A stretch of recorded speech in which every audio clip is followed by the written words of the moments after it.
Racing isn't easy, but experiencing it is. iRacing puts you in the driver's seat with the industry's leading sim racing game. Drive on laser scan replicas of the greatest racing circuits from around the world.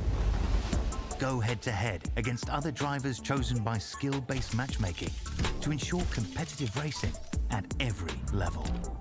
Compete across all your favorite series. In officially licensed cars, engineered to deliver the most accurate driving experience possible.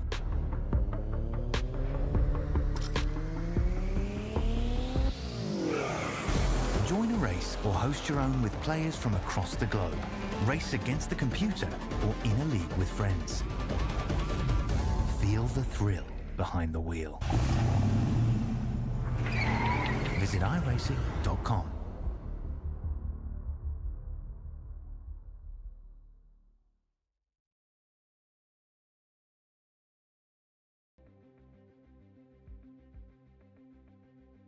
It's Ozicar Formula 4. Thanks for joining us on Simspeed TV as we look forward to bringing you coverage this evening of round 5 from a very high-speed, full-throttle racetrack in the Styrian Hills. It's the Red Bull Ring for round 5 of 6 of this season of Ozicar Formula 4. To bring it all to you tonight, I'm David Haynes with Jason Fewens and Daniel Yeaman on the production. It's getting to a sharp point of the season, Jason, and this is certainly a track with a lot of slipstreaming. Yeah, definitely. Thank you, Dave. It's a track that's very well suited to these particular cars. Like you said, slipstreaming, keeping a clean car is going to be critical. There is a number of good opportunities to pass and use that slipstream into a braking zone, turn 1, turn 3, turn 4, just to name a couple. Laps will go by here pretty quick, only a minute and a half per lap, so the 20-minute races, if I can spit my words out, will go by pretty quick. You can see the track on screen at the moment. Doesn't look very complex, but it is a lot more undulating than what you would expect. And with some of those heavy braking zones, there have been some big accidents here over the years as well. So hopefully we'll avoid those tonight. We'll have some good racing to provide to everybody, and all cars that grid up will get to greet the checkered flag. Interestingly, the airfield that you've seen across the road as we zoomed in also held Grand Prix racing at one point. Some sources claim that this and that are different layouts of the same circuit, even though they are just a little bit apart. Funny little bit of history here, but of course in this part the history goes back as far as 1969 with what was then the Österreich Ring. Was slightly larger, reprofiled in 99 or so, and then most recently reprofiled in 2016 to the version we have today, making everything a little sharper with the corners, but keeping a lot of the high-speed straights. And of course, the undulation of the countryside gives all the spectators a great view. It means you sort of spend half the lap racing uphill, the other half racing down it. This is the racing that the Aussie car drivers are going to do tonight. Qualifying's just wrapped up. It brings us into the first of 2 races, 13 laps, grid set by qualifying, progressive grid from this first race into race number 2. They are gridding up now, and we'll take a look at that. So on the front row, Jamie Stovall with Tim Harris in the second position, just 0.005 of a second to separate them. And then Tony Baker and Douglas Gowans are row number 2 for the standing start for these Formula 4s. Milton Borton and Warren Henry are 5th and 6th. Behind them is Brent Wassel and Jordan Dakin 7th and 8th. Ben Wheeler and Ira Felberg are 9th and 10th. And in the 11th and 12th spots is John Snell and Nathan Verney. And you've also got Brendan Nealon here with qualifying time, starting out at the 13th position. I don't think for this racetrack we put quite as much stock into qualifying as you might at some others. Yeah, a couple of noticeable names missing from tonight's grid as well. One of the championship contenders, Tom Freer, not here. Adrian Duke missing as well. So a couple of regulars unable to make the journey to the hills of Austria for this week. But nonetheless, we do have 13 cars on the grid and the lights are ready to go green. We're just waiting for the action to start as the cars rev the rise and they're off. And it looks like a pretty good start by the Toyota Echuca Pulse Tuning car from the inside going into turn 1. Bit of wheel spin from that pole sitter, Jamie Stovall. Now he's going to get swamped into turn number 1. Tyres still cold for all on a relatively cold track as well. So Tim Harris leads us up the hill 3 wide in some of the further back positions, but immediately you're looking for the slipstream. You're looking to follow the tow, and it'll allow Jamie Stovall to try to strike back again at the top of the hill. Big braking zone here. He could find himself leading the race once again on the exit of turn 3. That high line around the outside, there's a lot of grip. There's no grip for Tony Baker as he loops it around on cold tyres and will end up stone last. Yeah, it looks like it might have been a little bit of contact from the car behind. I'm sure race control will have a look at that if it gets called in, but all cars back underway. The 2 Aussie cars, drivers there, teammates sitting side by side going into turn number 4. Got to give each other plenty of room because their cars do tend to drift out wide onto that gravel on the left-hand side, so everyone makes it through without too much contact as the leaders still battle off into the distance. You can see them there going in single file down through the infield past the big red metal bull that is so iconic to the track. Yes, indeed. So your top 2 now clearing away as third place spun earlier in this lap. Means that Doug Gowans runs in the 3rd position with Ben Wheeler, Milton Borton, Brent Wassell, Jordan Dakin, the drivers in just behind. And like that, 1 lap is already complete. Tim Harris back to the lead of this race. Jamie Stovall, who started from pole position with a poor getaway, not being able to get back to the lead of the race just yet. This is his perspective as we start lap 2. Yeah, very easy to run wide out of turn 1. You've got to adjust that braking zone and hit the right on your marker. Otherwise, you can find yourself on that ripple strip on the sausage curb on the left. Do some damage to these open wheeler cars. These wings can be quite vulnerable. But it looks like Jamie did a pretty good job there of making his way through turn 1. As you can see, the leader there just riding that sausage curb we spoke about. And one of the locked-on cars are getting a bit loose too. Traction with the camber of the road and out of such a slow corner proving difficult. This is a car that is very light with a fair bit of downforce. So high speed corners, it feels super gripped up. It's in the slow speed stuff where this car can get a little fiddly and ponderous. And with the track dropping away as you break into that turn 4 braking zone, you see some puffs of smoke in the air. It's not because there's a new pope, it's because braking is difficult in that corner. Yeah, we jump on board Nathan Verney. He's in that locked-on car. We just spoke about getting a little bit loose. I think he lost a position out of that, but he's back in the slipstream of Brent Wassell in front, Jordan Dakin also. So he's got his eyes on the prize, looking to recoup a couple of positions. He was already up 4 from where he started a lap and a half ago, nearly 2 laps ago. So early mover and shaker here in race number 1. Track limits can certainly be entertaining around here. The FIA and Formula 1 have had various attempts at solutions to it. It's not quite what we have on iRacing. And Wheeler for 3rd place. He's going to try to take that away in turn 1. And as he does so, he goes a little wide. Doug Gowans is going to come back at him, and Milton Borton's the driver just in behind. Top 2 still super close, but this 3rd, 4th, 5th are going to go 3 wide on the way up the hill. Gowans is the meat in the sandwich here, going all the way down the inside. Ben Wheeler's going to try to take it back around the outside there, and there's contact, and 2 of them get launched into the air, and there's massive damage. Yeah, a lot of damage there for Milton Borton. You can see a lot of damage. Looks like suspension bits missing off the car as well. He got style points for getting so much air. Gowans did a really good job of reading that, actually rolled out of the throttle nice and early. He was a big beneficiary out of all that. Ooh, more dramas there. Looping around is Jordan Dakin. He's spun around in a super awkward place. Everyone has avoided him, but he's lost some positions out of that as well. So on paper, a very simple circuit is proving very difficult here at the Red Bull Ring for all except maybe your leading duo, who now lead by 6 seconds after all that has transpired to this point. And Wheeler still dropping a spot or 2 as he might be trying to limp it around with some damage. Is no meatball flags being displayed, but this is how it all happened. 3 wide always felt like it was going to be tough, and it's contact between the 2 on the outside, and Douglas Gowans is probably pretty thankful he braked a little earlier than the others.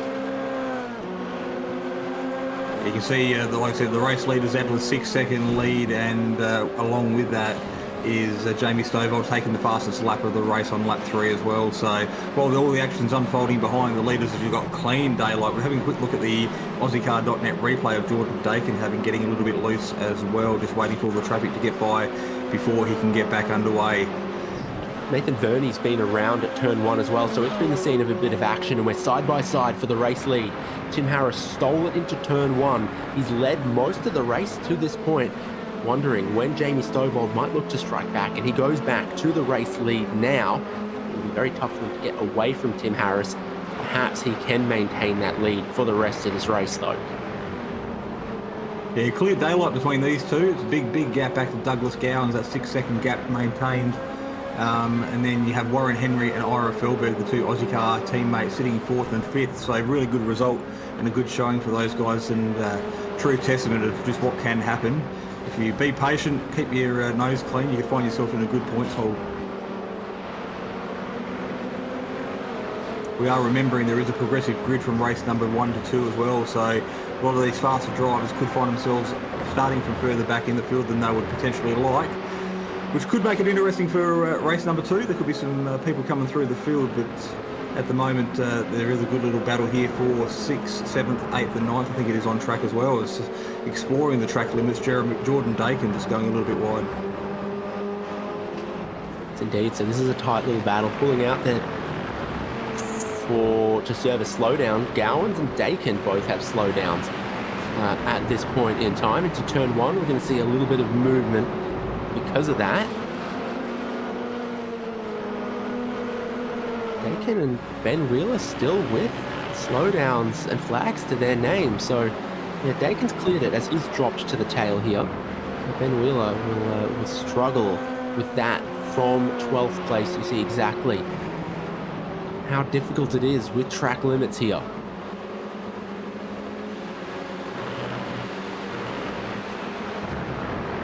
The heavy braking zone into turn number 3 as they make their way up the off-camber right-hander.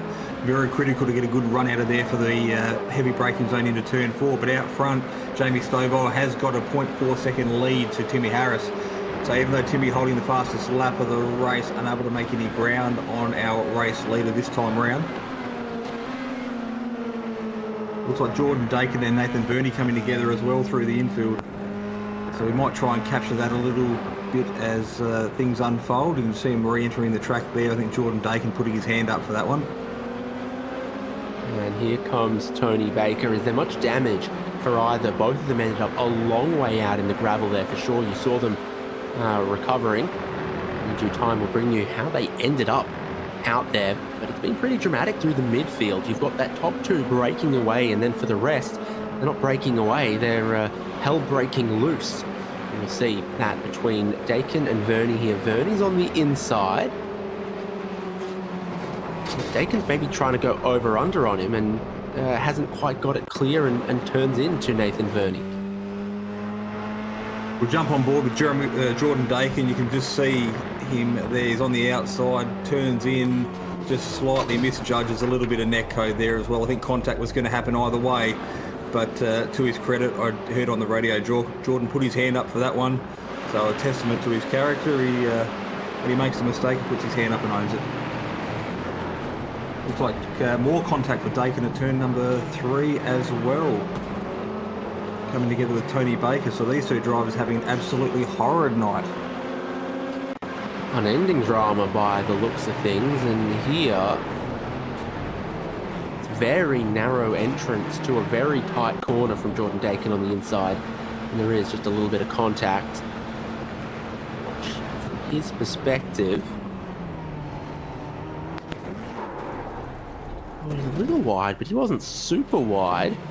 It's just obviously the reprofiling of this racetrack from Österreich Ring to what was A1 Ring and now Red Bull Ring has made a lot of these corners very, very sharp. Yeah, well, I'd like to think that Jordan's probably got a little bit of car damage too, and the car's not quite turning pinpoint like he'd wish it to, or like he'd expect it to. So Tony Baker luckily continuing on his way, in the instigator of that potentially facing the wrong way, so self-penalising. But nonetheless, we have a look back at John Snell. This is Brent Wassell trying to come back through the field. The No Love Apparel Formula 4 getting a good run out of turn 1 through turn 2 and into the heavy braking zone at turn 3, where we have seen plenty of action already. Late on the brakes, manages to get the thing turned, has some clearance and good drive out. Traction out of there can be difficult, as you see how steep the corner is right at the point of the apex. One of those ones that occasionally drivers stay a bit of a car width away from, like turn 1 of the Nürburgring Grand Prix circuit, which is very, very steep, and sometimes you just stay a little bit wide of it. But it's all worked out for Brent Wassell as he goes ahead and back into the 6th position ahead of John Snell. And Nealon's the next car behind them, could come a little closer and join this battle.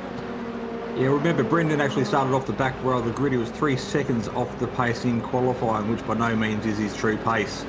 But just by sitting back there waiting for opportunities, his car's fall off the track. He is one of our biggest movers, up 5 positions, as you can see on the graphic on the left-hand side. Leaders up the front, though, no change there. Jamie Stovall, Tim Harris still leading the way. Tim Harris stuck underneath the rear wing, having a few technical difficulties there, just disappearing for a bit of a moment. That could be unsettling for Jamie Stovall, if he is watching his mirrors at all. Yeah, I saw that too. And Jamie Stovall's been playing a little bit of the games here with the draft, which of course we know for these Formula 4 cars, anywhere you've got a long full throttle section is pretty powerful, but this is a circuit that's already known for that, even in GT cars, Formula 1 cars, Grand Prix cars, or whatever it would be. Now, I am not a mathematician, but this race was of course 13 laps or 20 minutes. It is of course dry weather right now with no rain of any substance predicted, but we still are pretty close to running up against the time rather than the laps. Yeah, well, the leaders have had a pretty clean run at the moment, and their pace has been pretty good, but you've seen plenty of action and slowdowns applied to the field behind. So the leaders are the guys that set the time. So as long as they start the last lap before the 20-minute session ticks over, we will get to our full 13 laps, but we'll find out in the next 4 or 5 laps time, I guess, as to how far we can actually get within that time barrier. Just did the sums because I can only do maths while my mouth isn't moving, and I reckon we're good on the laps, but it's only by about a minute or so. In wet weather, I think the time would run out. The track is dry, the track is 26 degrees Celsius, the air is 19. I'm sure there's plenty of clouds up there, but we are not expecting any rain on this race, or I think even indeed on the next one. But I won't jump the horse on what the weather might look like in a couple of hours. I can only tell you what it looks like for the next 10 minutes. That is really, really good racing weather for your leaders. This will go down to the final lap, no doubt. Tim Harris is counting back the laps as well, thinking when and how do I try to pass? And those two are now 11 seconds clear of anyone else in the rest of the field. That's Douglas Gowans in third. He's then pretty well clear of Warren Henry. You've got to look back to, is this the Black Parade? Brent Wassell, Brendan Neal and Tony Baker for a good fight. Yeah, Wassell and Nealon have been changing positions over the last lap and a half. That's allowed Tony Baker to get onto the back of these guys as Tony has a look down the inside and Nealon relegated back another position. So Baker down 5 from where he started. He's on a charge. He's had 2 contacts with other cars so far this race. So luckily this will still be going in the right direction, but he'll have his eyes forward on Brent Wassell as his next target as he tries to climb back through the field. Perspective of one of the very, very few left-hand corners on the circuit. It's a pretty fast loaded one, which adds a little bit of symmetry to the tyre temperature, tyre heat around a clockwise circuit with only a few official corners and what feels like a few less once you start discounting turn 2 as not really a corner heading uphill in the first sector. That final corner, we will go. Brendan Nealon maybe been dropped a tiny little bit. Tony Baker clearly with some speed here. 132.7 makes him the 3rd fastest car on the track on that lap, just completed, second only to the drivers in 1st and 2nd, James Stovall and Tim Harris, of course. So Baker's got the pace that he could be up there with the podium, but obviously in this race he is not. Bit of smoke in the air from John Snell. Is his car okay? Yeah, I've seen a couple of cars do that as they re-enter after disappearing for a split second. So to jump on board, he looks like he's up to pace and he's not showing any signs of fatigue as far as the car goes. But you can see in the background there, Tony Baker trying to get the move done on Wassel as he goes around the outside. Wassel's going to have the inside. They've got to give each other plenty of room as Baker just rolls out of it, deciding it's not worth the risk to find himself on the outside, opting to live and fight for another day, and potentially giving John Snell a little bit more of a reprieve at this stage. Downhill, it's pretty quick in these cars, using all of the road to try to widen the turn in to Tony Baker, because the more speed you can carry through here, the better chance you got of overtaking. Traditional overtaking spot really into this final two corners, and towards turn one and up the hill are more common, but it's going to work. Fast right-hander where you need to mind the track limits a little bit on the exit. There's not really room to go side by side. Through the final corner there, it also drops away very sharply at the apex. Tony Baker gets ahead of Brent Wassel and still has time left with 3 laps to go in this race to really close up on John Snell, or maybe even Ira Felberg. Ira might be too far ahead, but Baker can still grab a couple more spots. And your two leaders, they're going to play that little chess game you sometimes see for a final lap around a circuit, where being the car in first place, coming to the final lap, potentially opens you up to being more vulnerable than being in second. Yeah, Timmy Harris taking the fastest lap on 2 of the last 3, so he's using that slipstream to his advantage. Potentially, like you said, just playing mind games, sitting there waiting for that opportunity on the last lap for either a mistake or to have that opportunity to take the lead of the race. Both these drivers been in the pointy end of the field so far this season, but one thing they have had normally in their corner is a wingman. And in this case tonight, she's 1v1. They haven't got anyone else in support. It's literally mind games, and outright pace is going to win race number 1 here tonight. Into the braking zone, Timmy Harris carrying plenty of speed, riding that sausage curve on the exit and trying to get that run down through turn 2. Second place pits. Doug Scowen's in the pit lane. Did he not serve a slowdown and get a drive-through penalty? What's happening? Is there damage? Has he got a problem? From third place. Third place. Douglas Gowans has enough damage that he needs to pit. He's clipped his front wing. It's a quick job. He'll come out in perhaps 5th. Warren Henry's gone past. Ira Felberg's gone past. I think that is Ira Felberg just in front of him, but Douglas Gowans from a certain podium has maybe clipped a sausage curb somewhere, done himself a bit of damage, dropped himself back to 5th. Not only hurts him for this race, but as he starts the penultimate lap, it's going to cost him some grid positions for race 2 as well, potentially.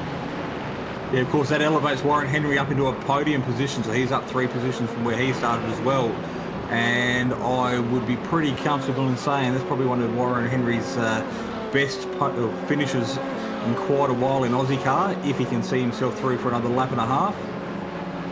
Got a good little buffer over his teammate, Ira Felberg, behind, so all he's got to do is keep his eyes forward. Keep your friends close and your enemies closer. Jordan Dakin drops a couple of positions, or at least just the one here as Nathan Verney goes past him. The enemies are very, very close, starting the final lap for the race leaders. Jamie Stovall's leading this one, heading up the hill. He comes across to the right-hand side. He can stay there and defend the inside if he wants, or breeze back to the normal racing line, which he does. Tim Harris, just the car length behind him, to the top of the hill at turn 3. Oh, it spins around! Oh no, with a chance to fight for the race win, Tim Harris gets the traction zone all wrong, and now it's Jamie Stovall's race to cruise home on the final lap.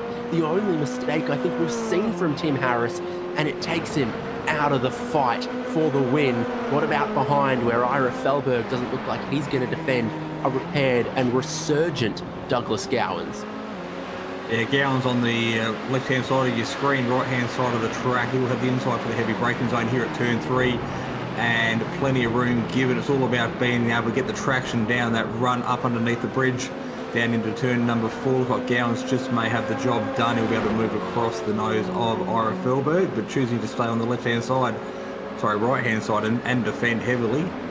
Tony Baker in the background as well, making big ground, so he could be part of this before the end of the lap as well. Oh, you've just gone and jinxed him. He's looped it around in the traction zone at turn 4 as well, but Jamie Stovall, there's no synergy for the Synergy Sim Racing team without his teammate, but he still comes away with the win. Tim Harris will maybe have to lick some wounds, but still come home for that second.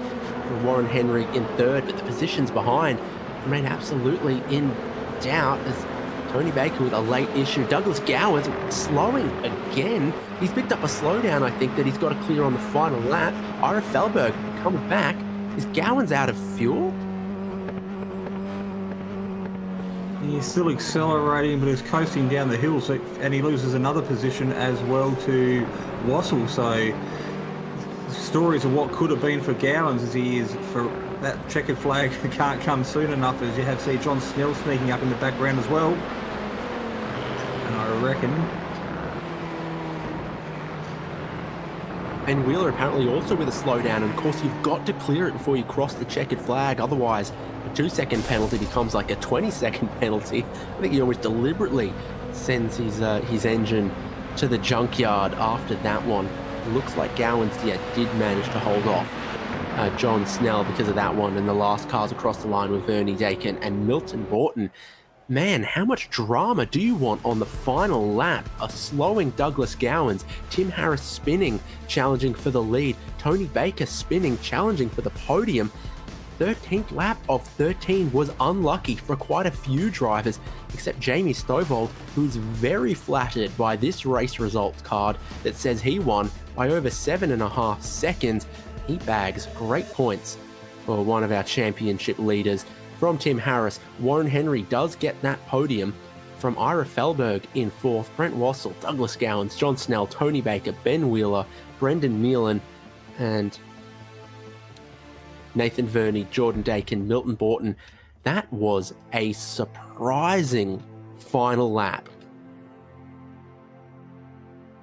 Yeah, you couldn't write it if it was a Hollywood script. There's action. Didn't matter where we looked, we couldn't keep up with what was happening on track. But that really has shaken things up for what is going to be a progressive grid for race number 2. The Ozicar teammate's going to be sitting second row of the grid. So they'll be absolutely stoked with their results on race number 1, hoping to repeat for our 20-minute, 13-lap race number 2, which will be coming up very shortly. This is Gowan on the final lap, 4th gear, and he just cannot give it enough jandle. There he goes, losing that spot. Ira Felberg gets past him. It sets up a very, very interesting grid for race number 2. That's coming up next here on Simspeed TV. Race 1 done, race 2 still to come. Stick around for that. Racing isn't easy, but experiencing it is. iRacing puts you in the driver's seat with the industry's leading sim racing game. Drive on laser scan replicas of the greatest racing circuits from around the world. Go head-to-head against other drivers chosen by skill-based matchmaking to ensure competitive racing at every level. Compete across all your favorite series. In officially licensed cars, engineered to deliver the most accurate driving experience possible.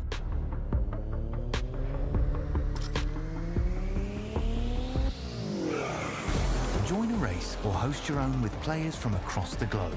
Race against the computer or in a league with friends. Feel the thrill behind the wheel. Visit iRacing.com.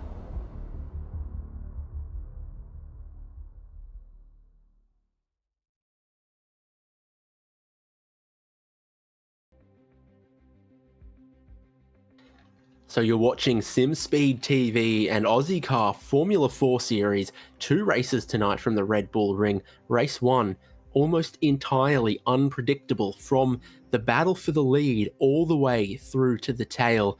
Drivers finding this simple on paper circuit deceptively challenging in these conditions with the low speed traction zones, drivers spinning up, and even Douglas Gowans running out of fuel. What will race 2 have in store, and what are the implications for the rest of the season? Well, the rest of the season consists of a final round at Catalunya in a fortnight's time. So after tonight, we will be looking to crown a champion at the end of our next round. So there are a number of drivers in contention. Circuit de Barcelona, Catalunya. So that'll be here on Simspeed TV, 2nd of September, the first Tuesday of spring. We'll be crowning a Formula 4 champion for season number 3, 2024. A couple of drivers in contention, like we said, but looking outside the top couple, there is still some points to be won further back down the field as well. Yes, indeed. So before tonight's racing, Tom Freer led the way in the championship from Jamie Stovall. Critical points and race wins tonight for Jamie if he's going to beat his teammate to the title this season. And then you see Tony Baker, Doug Gowans, Tim Harris, Ben Wheeler, Nathan Verney, Warren Henry, Ira Felberg, and John Snell as the top 10 in points. It was super close between the Synergy Sim Racing teammates, but only Jamie on the grid tonight has taken the win in race 1, but not too far away from gridding up for race 2, which is a progressive grid from the finishing results we have just seen. Some of the biggest movers in race number 1 are going to be the drivers with the biggest grin on their face for race 2. It's Warren Henry going from a race start of 6th to a race start of 3rd for this upcoming race. Ira Felberg from 10th to 4th. John Snell from 11th to 7th. For every driver who gains, though, there's other drivers who have lost out. So race 2's starting order is going to be quite different in places from race 1.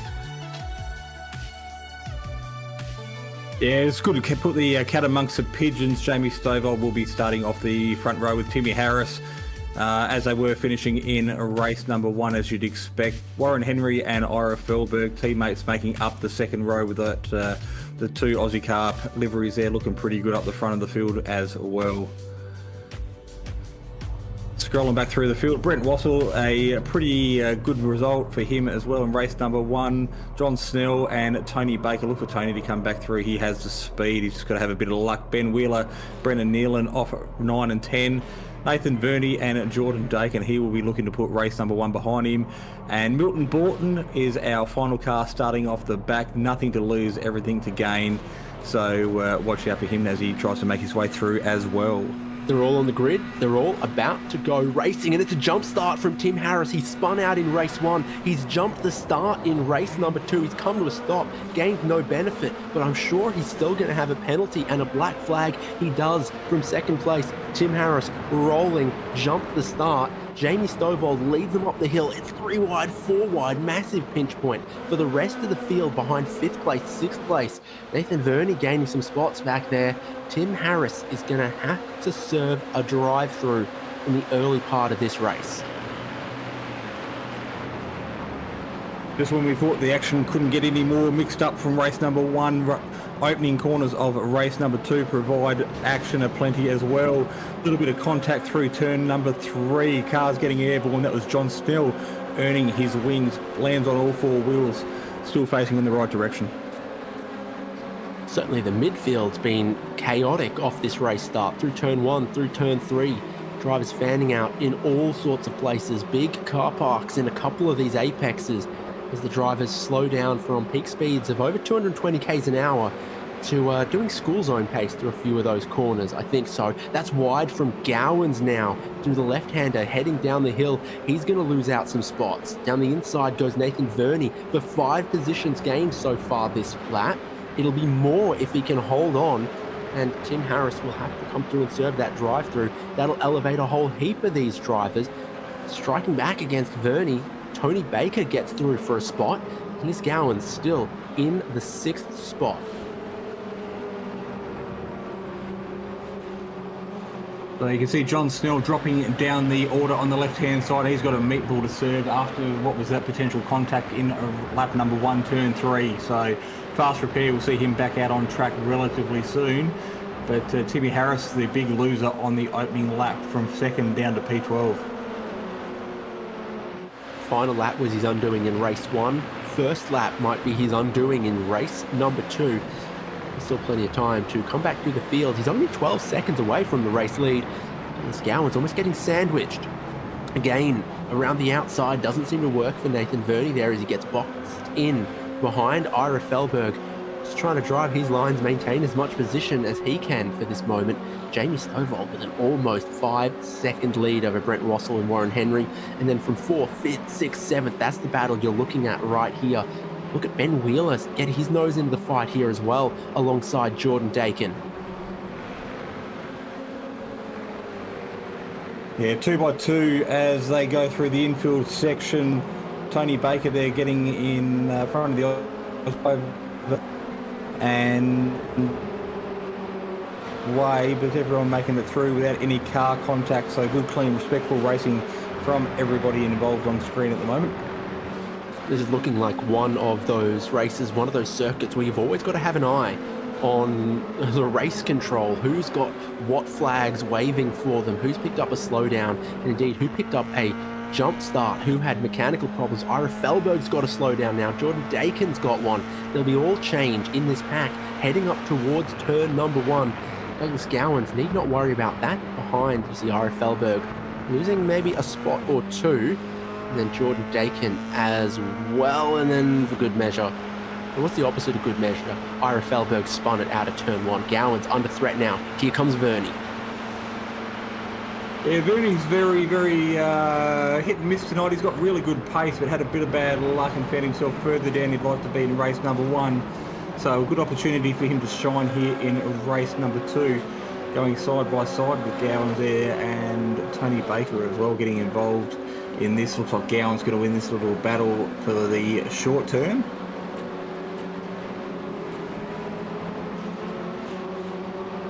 Yep, he holds on for the moment. You can see the order of the drivers left-hand side of screen and some of the gaps as well to show you exactly what an advantage Jamie Stovall has so early in this race from Brent Russell, Warren Henry, and it's all battles from 2nd through to 10th in the field at the moment. And also look to some drivers outside of the top 10 for a chance to strike back. In fact, Tim Harris probably a driver to watch at the moment because he started to catch the tail of this after his drive-through, after his jump start. We know he's quick. He was so quick in race 1. He was quick in qualifying. But now he finds himself 10th, still with time in this race to make some passes, including Nathan Verney, pulled to the right-hand side of the road up there with a slowdown penalty, having to give up some spots. Where are they getting that through the final 2 corners? Is it cutting the final corner? Is it wide on the final corner? Where's that coming from as Ben Wheeler's got one now? Yeah, slowdown's playing a large part in this race, more than I probably anticipated it was going to. It was always a bit of a factor, but a lot of cars at the same time tend to be suffering the same fate. So Timmy Harris getting the job done there just before the braking zone, and it moves across to the preferred racing line to make his way through turn number 3. Got a favourite Red Bull flavour? Nah, they all taste like cough medicine. I don't drink them. I reckon I'll sugar-free tropical for me, please. I was about to say Mr. Mattershitz, but I'm not sure he's listening.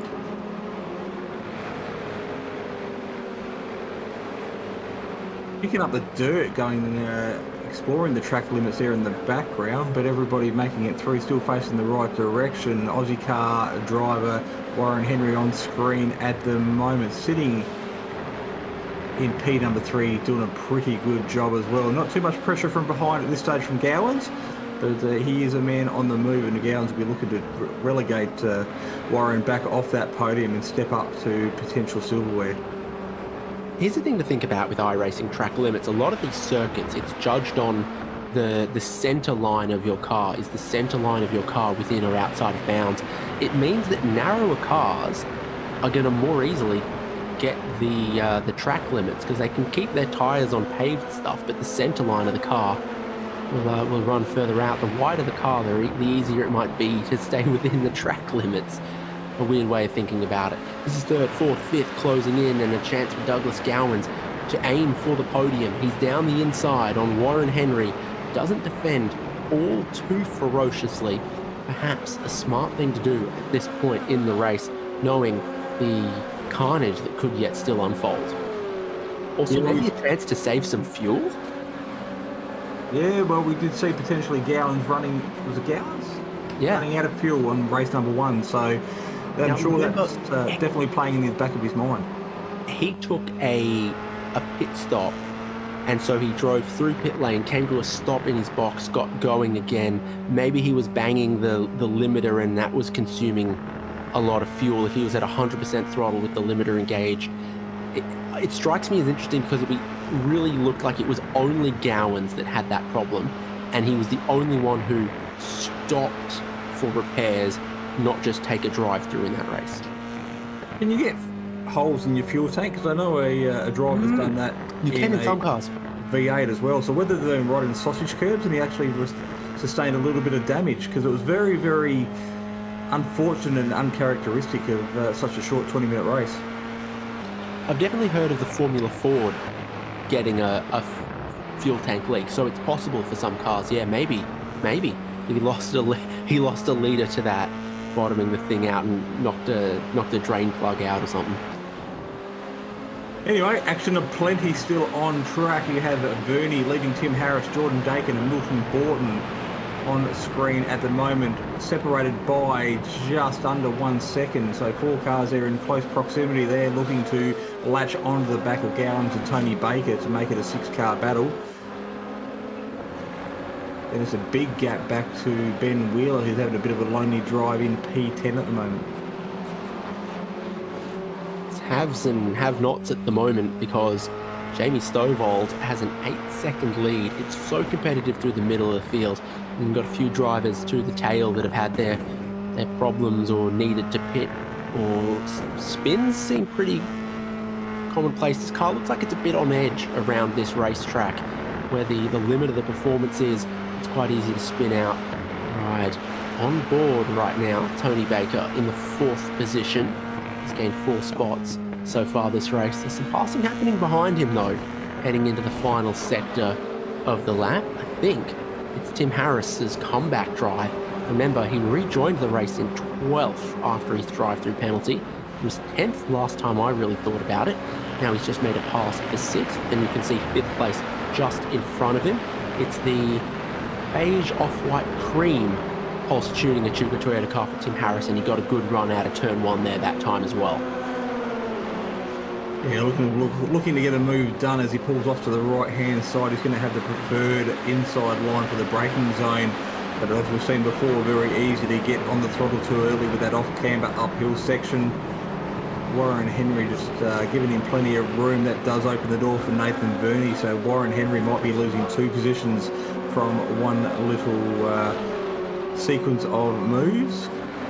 Vernie pulling back into line, deciding now's not the time to get the job done. Oh, Dakin getting all loose in the background as well. So very uncharacteristic of his driving so far in this series. Well, hold on. He spun in that same corner last race. I would suggest that it might be characteristic, even if unfortunate. He gets checked up a little bit on the way in, so maybe he sort of gets off the throttle, has a little bit of snap oversteer because he had to check up harder than he thought on the way into that corner. But he managed it more delicately this time around and drops a couple of car lengths back, not able to really attack as he was hoping for. Yeah, I opened the excuse book for him last time, suggesting it might have been car contact and damage, but clean race this time round, so new car, new repairs conducted, so we can't reach for that same excuse this time around. Cross that one off, look the next line down and see if that one works. The weather's different this race than last race. Could be the weather. I don't know. Every good driver has a book of excuses, so it's just a matter of what order they're in as to what preference they pull them out. Drama for Tony Baker at turn 3. He went for a move and then half spun maybe, got going again, and is maybe losing some spots here. So yes, Nathan Vernie's gotten past. Warren Henry might. So from here, he makes a switch from the outside to the inside. There's a tiny bit of wheel-to-wheel contact as he had a late inside look. Indeed, Nathan Vernie now around at turn 4. Why do they save it for the back half of these races to go absolutely mental here at the Red Bull Ring? So Ozicar.net replay shows exactly, focusing on Nathan Verney into turn 4. Way too much speed by the looks of things, whether he caught himself out on a braking zone or don't know what happened there, but the result being the same, outplaying in the sand, re-enters the track without too much issue, but losing 3 positions that he very valiantly fought hard for just a couple of laps ago. I think it's the elevation change there as well. The track begins to drop down just as you want to turn into turn 4. Some cars, that's going to make the nose sort of push on and understeer, and these very nimble sort of short wheelbase, quite a short wheelbase race car. I think it seems to be more catching them out in the rear, as you've seen from Jordan Dakin, and then we've just seen in that particular case.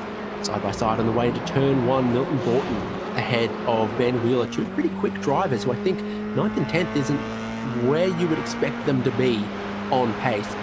Borton was ahead coming out of turn 1, now up the hill using the slipstream, looking around, fishing around, trying to pick up a little bit of side draft. Comes Ben Wheeler. He's on the regular racing line, and sometimes you can go around the outside here. There's more grip in the traction, 1 car width away from the apex. And I think it works out pretty well for Ben Wheeler, powered by coffee. Yeah, that only works if the car on the inside manages to get his car rotated and turned, and the 31 there of Milton Borton doing a very good job of providing some spaces. Again, they go side by side, inches between the open wheels making contact, but again, respect being shown and everybody still fighting to live another day. Lewis Hamilton, Alex Albon could never. As we've got a bit of a check up through the left-hander here, but track position is king for Wheeler, as Borton, quicker through this part of the lap, can do nothing about it. Is that a bit too wide from Wheeler though? No flag for him from that, but maybe not exactly how he wanted to negotiate that corner. Maybe didn't want that much curb. Jordan Dakin runs out too wide. He's got one just up ahead of us here. So track limits through a couple of places, but particularly the final 2 corners. Another great run from Borton. He'll pull out. He'll look to get his nose in front. If that was the last lap, he might have had it. Yeah, good run from Borton out of turn number 1, but as that was happening, Timmy Harris takes the fastest lap of the race. He moves from 5th up to 4th, and as we speak, up to 3rd. So from potentially the back of the field back to a podium. So really good late race pace from Timmy Harris. He's going to have a big gap to Douglas Gowan's another 2.5 seconds with 2.5 laps remaining. So if he wants to repeat a race 1 result, now's the time for him to shine. Another 3 wide sandwich moment at turn number 3. Jordan Dakin, who had a slowdown penalty to serve, seems to have cleared it well enough to remain ahead of Warren Henry, Tony Baker. Here comes Nathan Verney, having had his own few moments through this race. He stands a chance of fighting for 5th. Tim Harris, what a recovery. He still could finish 2nd, you know. Insane to think of. That looks a little wide from Warren Henry. The smoke in the air in front from Brent Wassell. They're all going to close in on 4th place now. The laps counting down, and squeezing his way through to the inside is Tony Baker, just taking no prisoners and making his intentions well and truly known. So Warren Henry definitely knew he was there, but Baker rolling out of it, potentially trying to get the run down the straight into turn 1. Brent Wassell leading this little group in P4 goes defensive as they cross the line, and the car 16, Jordan Dakin looking for the racing line around the outside. Going to be pretty game if he's going to pull this off. Too wide, too deep in this pack, and then Nathan Verney's the fastest of all of them in the 5th position, heading up the hill. We're 3 wide. Dakin is being sandwiched in the middle right now between Tony Baker and Brent Wassell. Still 3 wide, heading up into the braking zone. Almost a car park. Yeah, I see a minimum speed of 60 km an hour there for the drivers on the inside. Big change of speed. Tony Baker comes out of that with his nose in front. Brent Wassell, Jordan Dakin doing well from being sandwiched. Now Nathan Verney might attack Warren Henry from this position. So jump on board Nathan Verney, sitting at the back of this pack in P8, but literally 0.4 of a second up the road, he could find himself just off the podium. That's how close racing is here with the Aussie Car Series. The driving standards are absolutely the best you'll find anywhere on the server. Lots of respect shown from a lot of these drivers. So if you're keen on getting involved, new season not starting far away. to round out 2024. Get on their Discord, get on their Facebook network pages on the web, and get yourself involved. Side by side in a place where the track limits are absolutely brutal. I'm not sure that's the part of the racetrack you want to be on. And because of that, Tony Baker has a slowdown, and there's a few cars that skittle each other. Oh, around goes Nathan Verney, through goes Ben Wheeler for some positions. Tony Baker might have some damage. Warren Henry leads them, and it's 2 laps to go. Jamie Stovall leads by almost 10 seconds. The battle is on. For the spot behind, though, Doug Gowans might need to worry about Tim Harris, who started from second. Well, he started before second. He jumped the start. He served a drive-through penalty, went to the tail of the field, and in just 13 laps has raced his way back towards second position. There's one more spot he needs to get, though, to reclaim his glory. Yeah, I'm sure Douglas won't be giving this up without a fight. There'll be an opportunity to step inside the Simspeed commentary box and tell his tale of what happened in race number 1. So a lap and a half to go for these drivers. Every time a corner goes by is one less opportunity for Timmy Harris to get the job done. So all Douglas Gowans has to do is keep his eyes forward, hit his braking markers, hit his apexes, and make life as difficult as he potentially can. Tony Baker coming back up to speed and showing not the pace that we'd expect at this late part of the race as well. Looped it at turn 4, and then in an awkward spot. I was worried he was going to high side it on the curb there. He nearly got drilled right there, but he got going in the end. Douglas Gowans, dramas for him. He's dropping back to third. Tim Harris is into second place as we start the final lap of the race. The podium spots are Stovall, Harris, and Gowans, and it's because, well, nice J-turn. Yeah, decent enough J-turn for Doug Gowans. Unfortunately, it did cost him 5 seconds and second position. Yeah, big wheel work from Dougie Gowans there to keep things under control. Just wanting to have a look behind him and going about it in a pretty spectacular fashion. Just getting a eye-to-eyeball look at Timmy Harris as he goes round. Quick flick of the car, and he's back facing the right way.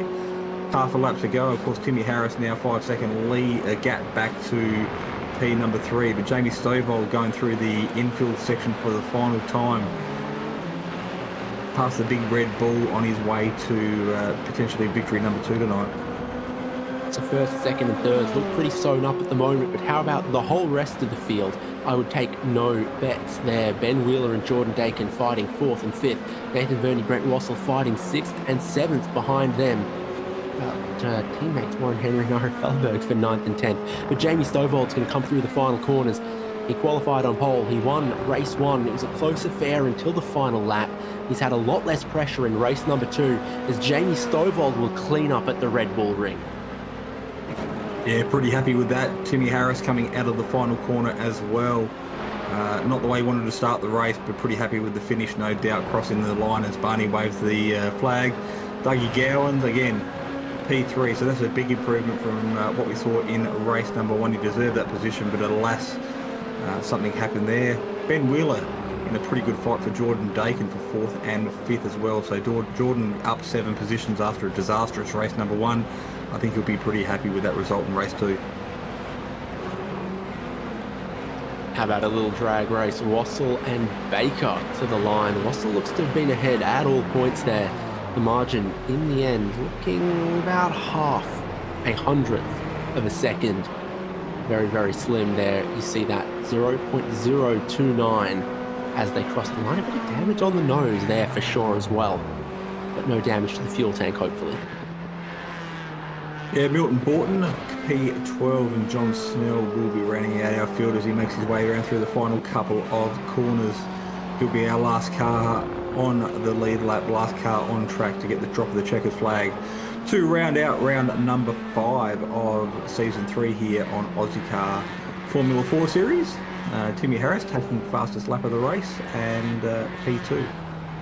Drums for Jordan Dakin. He must have crossed the checkered flag, carrying perhaps a slowdown penalty or something. He has been heavily punished right at the end there. And so as that formalizes the results of race 2, this is how they look. Jamie Stovall, Tim Harris, Doug Gowans as the podium, and then Ben Wheeler, Nathan Verney, Brent Russell, Tony Baker, Warren Henry, Ira Felberg, and Brendan Nealon. And there is no Jordan Dakin in there because he is behind Milton Borton and John Snell. There has been a post-race penalty added. It's either incident limit, slow down, or something, because he has gotten a black flag either as he crossed the checkered flag or after it. Well, I'm seeing Jordan Dakin with 16 incidences. Brent Wassell had 23. That might be separating over the two races, though, so I'm not entirely sure how that plays out. But I think it's about a 40-second penalty if you don't see it. Very wide out of the final corner on the final lap. Like, very wide. So that could have been it.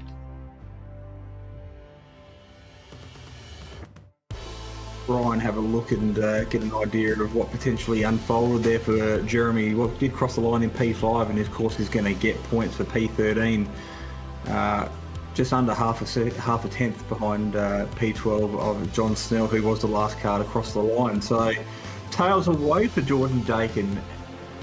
Looked like it was going to be a good comeback race of race number 2. Here he is on screen as we look in the Castrol car. And then this is the final corner. And he's defacing the Austrian flag, and apparently they don't stand for that. There was also one other occasion earlier in the lap where he might have even been carrying it from earlier. I don't know. It looks like he's without that nose, with that nose damage that you also see him carrying. Look at the underfinger.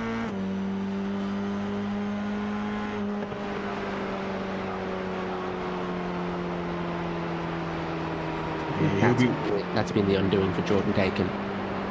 He'll be livid with himself there, potentially not getting the message that there was a slowdown to serve, but I'm sure he knows about it now, scratching his head going, what more can I do? Well, it would have been a very, very big stamp on the brakes to even be able to serve that before the checkered flag as well. So a tough situation for Jordan Dakin, who really was interesting to watch, but comes away from this with a 12th and a 13th to his name. We can pick the brains of some of our podium now, though. And I am going to go to the second place finisher, dual second place finisher. Tim Harris joins us. Well, 2 second places, but I can definitely say something interesting about both of your races. My whole objective there for the second race was obviously to get the fastest lap of the race, and I needed a tow to do that. So what better way to get a couple of laps with the tow than to just sort of let everyone go and try and go through, and ended up working as a strategy. Winding back, race 1, you were right with Jamie Stovall the whole way, and it just seems there's a few corners around here. Well, there's not many corners around here, but a few of them seem pretty tricky in the slow speed stuff. Yeah, I think the car's got to be quite loose, sort of make it turn really in those tighter corners. So yeah, it definitely was a bit tricky. And there's a couple of different lines I think between me and Jamie, but I thought I'd be able to get him back, but just couldn't quite find the way past. So hats off to Jamie on the double tonight. In race 2, there was no one more eager than you to get going. I noticed that actually. So something to work on for next time, eh? What happened there? Just itchy trigger finger on the clutch, mistimed it. What's the go? Well, I run a clutch button. The push to talk button is very similar in appearance, and that was my issue tonight. So lots of talking and not much clutching. Unfortunate in that case. Overcast weather, pretty cool track, and then does that also figure into where the limit of the grip is for this car through some of the corners? How aggressive you can be and therefore have to be? I think it's a car you still got to be smooth in. You can't be too aggressive because it is somewhat tyre limited, I feel, and aero limited at a track like this as well with all wings taken off it. So yeah, the temp definitely played a part. Obviously that second race was a bit cooler, so I think that worked with my setup being able to come through from a little way back there. Well, one round left of this season of Ozicar Formula 4. You've been a decent stalwart and you've come away with some good points here when some are not present. Yeah, look, a big shout out to team boss John Merritt. So, unfortunately, he couldn't make it tonight, but I'm sure the beaches of Hawaii are probably not a bad place to be either. So, Must be nice. shout out to Johnny. I know he'll be watching this. He lives for it. So, yeah, have fun, mate. Good to hear from you, and we'll see you for the final round, hopefully. Thanks, mate. Have a good night. Yeah, whatever Timmy Harris is selling there, I'm not buying him about the race pace for, his race plan for race number 2. No one really jots down jump start drive through as their race plan, but he did a really, really good job to get back to that second place. The driver that he couldn't trouble came away with the 2 wins. Me with Jason Fewens. Here's Jamie Stovall. Welcome to Simspeed commentary box yet again, Jamie. Becoming a bit of a fortnightly habit having you in the commentary box, which is good for you. It means you're more points for the championship. And with your teammate and a couple of other people missing tonight, it was pretty critical to make hay while the sun shines and capitalise on retaining as many points as you can. Yeah, exactly. Yeah, as you said, there was a few fast people away today. I know Tony and Timothy were quick in practice. So yeah, just knew that coming into this round would be a good opportunity to bag some points, and yeah, guess we did. Well, you didn't have it all your own way early in race number 1. It was settled into the race nice and early. Both yourself and Timmy created a bit of a gap because there was carnage aplenty happening behind you. I'm not too sure if you're aware of what was all unfolding, but out to a 6-second lead for the two of you pretty early.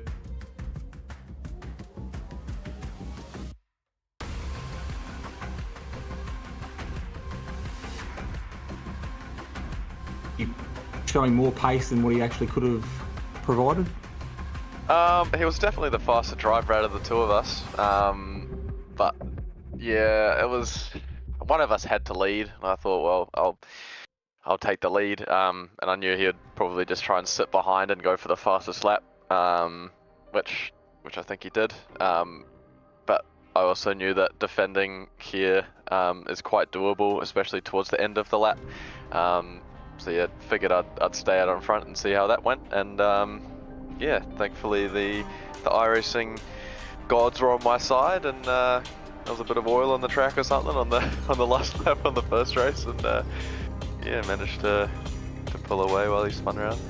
Well, they say Stovall pressure is a thing of legacy, and tonight it absolutely proves it, because Timmy succumbing to that on the turn 3, I think it was, on the final lap. Yeah, just getting a little bit loose, giving yourself an opportunity to just take a deep breath and ensure that you cross the line without too much pressure from behind. Race number 2 though, complete contrast. Obviously Tim getting a little bit eager there at the green light, suffering a drive-through penalty for a false start.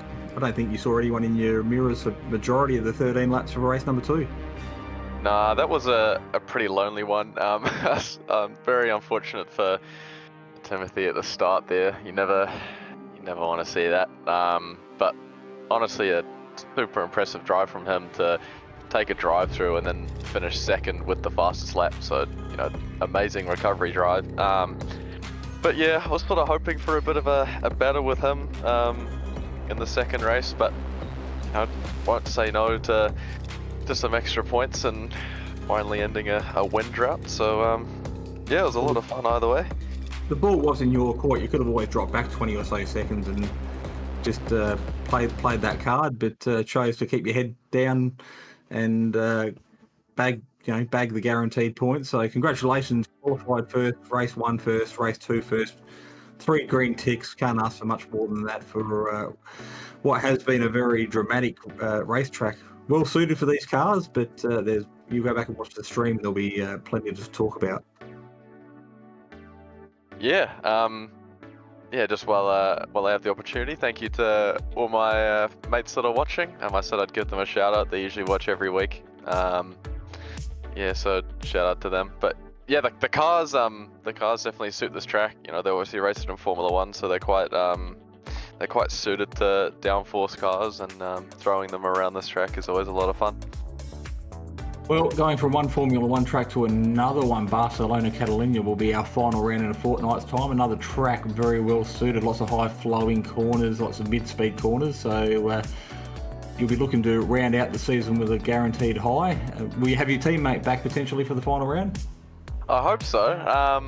Yeah, he sort of messaged me just before practice and said that he couldn't make it, so that was a bit unfortunate. But yeah, I'm sure he'll be back for the second round, trying to win the season. So that'll be a lot of fun as always. He's always very quick. He could have 5 minutes of practice and still kind of destroy everyone sometimes. So yeah, I'll be looking forward to the last round.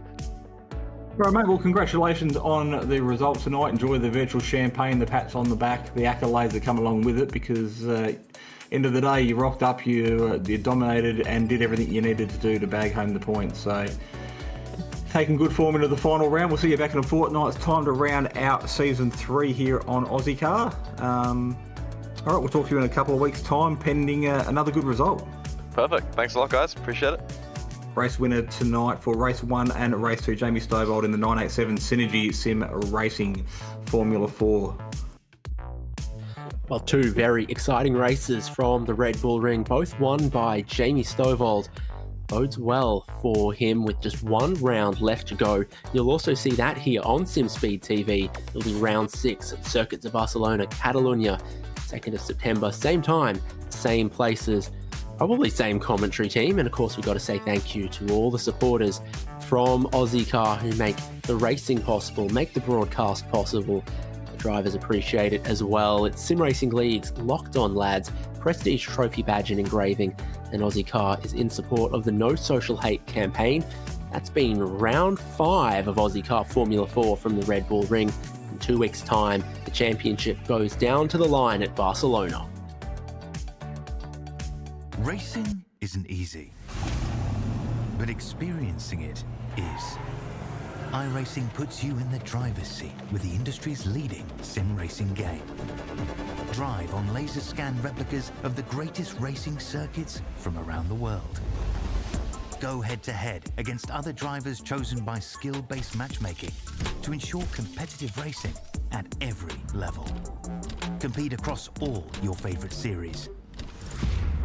In officially licensed cars, engineered to deliver the most accurate driving experience possible.